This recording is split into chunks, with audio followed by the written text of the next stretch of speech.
Think we're going. Hey everybody, Sophie Venable here, doing my first Facebook live Q&A. I thought it would be fun to do a live Q&A every third Thursday right here on Facebook, and use that as an opportunity to find out more about your questions and concerns regarding relationships and dating, and even goal setting and self-care. I've been coaching in areas of career goals and parenting and relationships for over 15 years. So feel free to send me your questions. You can either, when you see the post that I'm going to be doing a Q&A live, you can put your question underneath there. And if you want your question to be more private, you can email it to me at sophie@sophievenable.com. So, and if you want to make a drinking game out of this, you can drink every time I say, but that might get you kind of drunk in the afternoon. So, anyhow, my Facebook is offering to put a mask on me. I'm not sure why. That's a little insulting, but I guess it could be fun, right? Bunny ears or something. So I didn't do a lot of promotion for this, so I only got one question emailed to me, but you're welcome to post questions here and I can do my best to answer it on the fly. So this question was, Dear Sophie, how do I deal with the fact that my boyfriend pouts when I need space? I know it's because of past trauma in his relationships, but it makes me feel trapped and almost unattracted to him. Okay, well, number one, it's really nice of you to acknowledge that you understand that it's from past trauma in his relationships, but that doesn't mean that you have to volunteer for it or tolerate it. In the same way that if you go out with, let's say you've got a girlfriend who's a really great girlfriend, but she gets hammered when you go out and gets really aggressive and mean and insulting when you go out, you can understand maybe that that's from her past pain, past, childhood, whatever it is. You can be compassionate about that, but that doesn't mean that you have to volunteer for the behavior. So, so again, really kind and loving of you to acknowledge that you understand where it comes from, and I would imagine that's why you're even bothering to ask about it and learn how to manage it. So, so that's great, but it doesn't mean that you have to tolerate the behavior. Wow, there's like so many messages here on my screen. It's like really crazy. So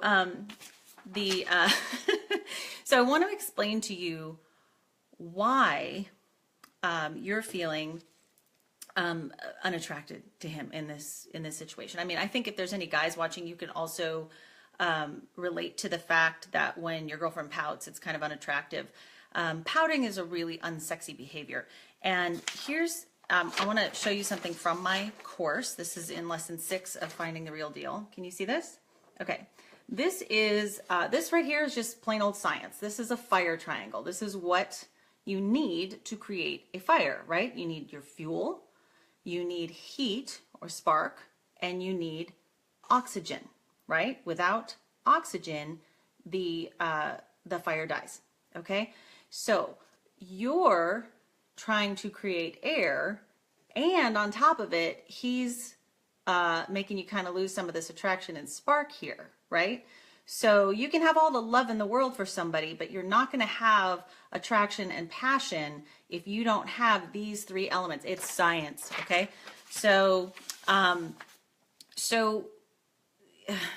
that's really why this is important for you to address, because this will kill your relationship. It just will. If every time that you want to go out and be a whole person and do your own thing, he is going to sort of implode and pout, then the price is going to become too high to be in a relationship, and you're going to end up losing your interest and possibly leaving a relationship with somebody that you really love. So I like to say that to relate, to be in relationship, you need to unlate. So that's part of that oxygen thing, right? To relate means to be apart and come back together, and be apart and come back together. And two, half people don't make a whole relationship. 2 whole people make an awesome couple. So you want to lovingly explain to him why you need space, so to speak, in a relationship. If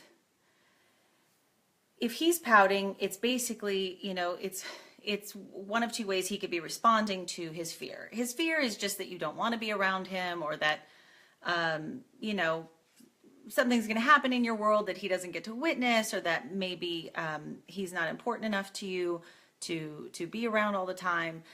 You're literally just striking fear. It's just insecurity. I mean, that's pretty much why all of us pout in that situation. But that what am I trying to say? So if you can ameliorate the fear, basically say, you know, I love you and I love being around you, but what I need to do is to go do my life over here so that I can come back and be a whole person in this relationship, and I can have something interesting to talk to you about, and I can and you can go out and you can do your thing, and you can feel whole, and you can feel like you have something exciting to tell me about. So space apart is more than healthy in your relationship. It's actually necessary, I believe, to keep the passion alive. So I hope that helps you understand both why you might be feeling that that lack of attraction, and also gives you, if you're coming from that place where you really understand that in yourself and you're feeling solid in it, maybe not guilty about needing the space, you might be able to express your needs from a more centered place and do it in a really loving way. Because what happens when you start resenting this is then you just start pushing away and taking your space, and then it's not in a loving way, and then he kind of has some more reasons to pout. So it can be a really vicious circle. So I'm glad you asked. Make sure you do attend to this issue, and feel free to let me know how it goes. Okay, so I don't think there are any other questions posted, or if there are, I don't know how to find them. So so that was it for today. That was my big Facebook Live experiment. It was really just fine, I think. Fun. And so when you see the posts that tell you about this live Q&A, like I said, go ahead and post a question underneath, or if you want it to be more private, you can email me at sophie@sophievenable.com. And if you are interested in coaching or coaching programs, go ahead over to my website, Sophie Venable. I got a little heart. Hi. Go over to my website, sophievenable.com, and you can check out my couples coaching programs, individual programs, and also check out that Finding the Real Deal 6-week course if you are trying to find a loving, healthy relationship, because that course is going to save you time and money and frustration, and you get actually some private coaching calls. So it's pretty cool. I'm kind of proud of it. So again, that's it. Find me at sophievenable.com, and you can check out my site at sophievenable.com. Bye.